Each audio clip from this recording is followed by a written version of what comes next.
Olá, seja bem-vindo a esse vídeo. Meu nome é Antônio Guedes, eu sou estudante de computação da UFSJ e esse é o primeiro vídeo do curso de Introdução a Blockchain e Smart Contracts. Nesse vídeo a gente vai falar sobre a história e fundamentos da tecnologia blockchain. Antes da gente falar da tecnologia, a gente precisa falar de um problema muito antigo, que é o problema da confiança. Pensa no seguinte, quando você faz uma transferência bancária, como é que você tem certeza que o dinheiro realmente saiu da sua conta e chegou na outra? Simples. Você confia no banco. O banco ele mantém esse livro-razão, um registro centralizado, onde ele anota todas as movimentações da sua conta e de todos os outros participantes. Ou seja, esse é um serviço centralizado, ele depende do banco para saber se tem confiança. Esse tipo de modelo ele funciona, mas ele tem um problema fundamental, que existe um único ponto de controle. Ou seja, se o banco errar, se ele for hackeado, se o governo congelar esses ativos, ou se simplesmente a empresa decidir mudar as regras, você não tem mais nenhum poder de controle sobre o seu dinheiro.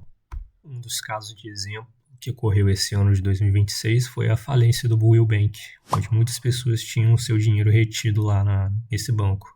Muitas pessoas hoje perderam esse dinheiro e estão tendo que recorrer na justiça para conseguir recuperar esse dinheiro.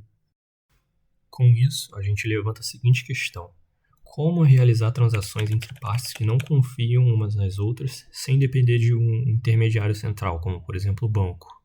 No mundo físico, é fácil responder essa questão. Por exemplo, você tem o seu real, você vai lá no comerciante, entrega o real a ele e ele entrega para você de volta o produto, sem problema nenhum. Agora, no mundo digital, a gente tem um grande problema. Se você representar esse real como se fosse um arquivo de computador, o que te impede de copiar esse arquivo várias e várias vezes no seu computador? Como é que esse arquivo vai ser único, então? Como é que você garante que esse arquivo é único? Nada, não tem como garantir. Isso é chamado do problema do gasto duplo. E por décadas, a única solução conhecida era ter um intermediário confiável, como o banco, verificando cada transação e garantindo que o mesmo dinheiro não fosse gasto duas vezes. Ou seja, por conta desse problema do gasto duplo, era impossível ter uma moeda digital sem que haja um intermediário nesse sistema. Até chegar 2008, quando o Satoshi Nakamoto escreveu um artigo implementando a solução para esse problema.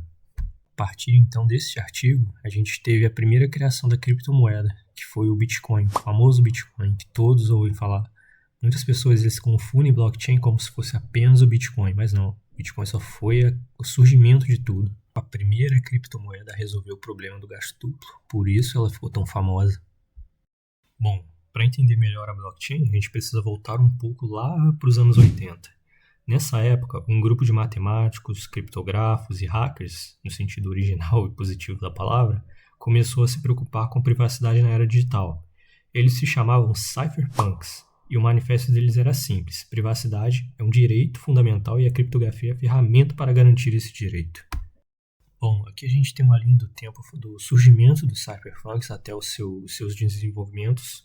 Em 1976, Whitfield Diffie e Martin Hellman publicam o conceito de criptografia de chave pública, revolucionando a segurança digital.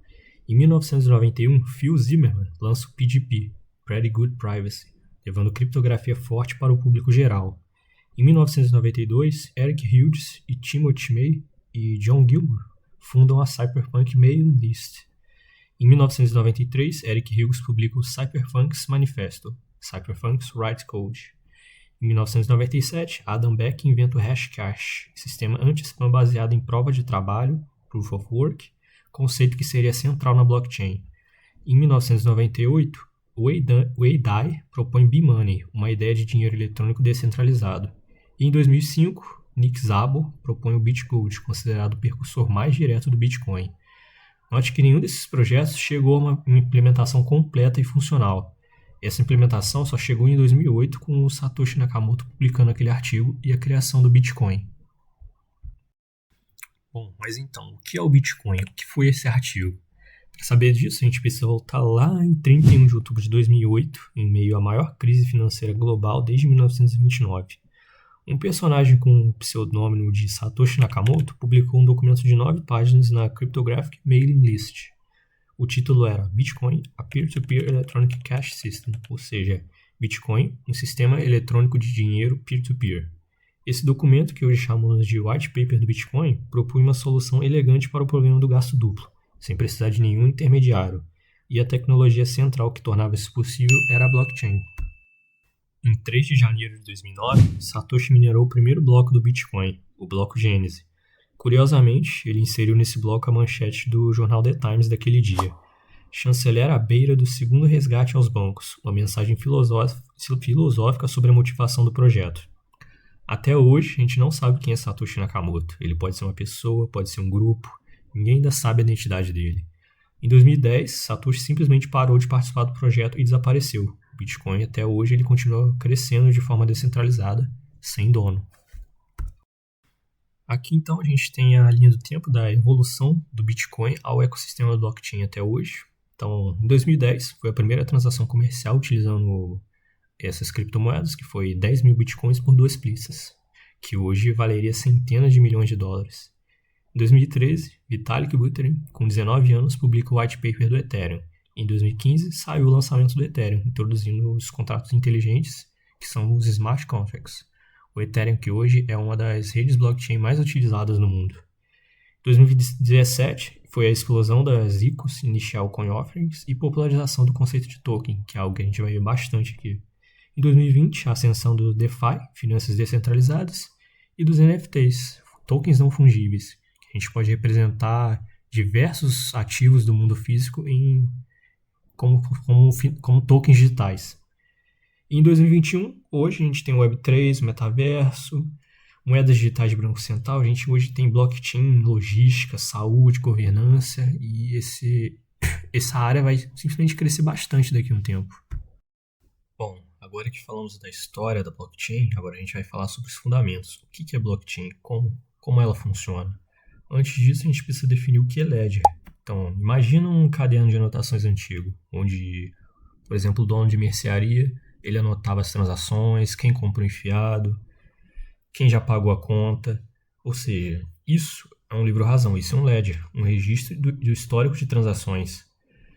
Com o tempo, esse caderno de papel ele virou digital. A gente substituiu a tinta do que era no caderno por banco de dados em servidores. Mas o problema ele continuou o mesmo, que é que esse arquivo ele ficava nas mãos de apenas uma pessoa ou empresa.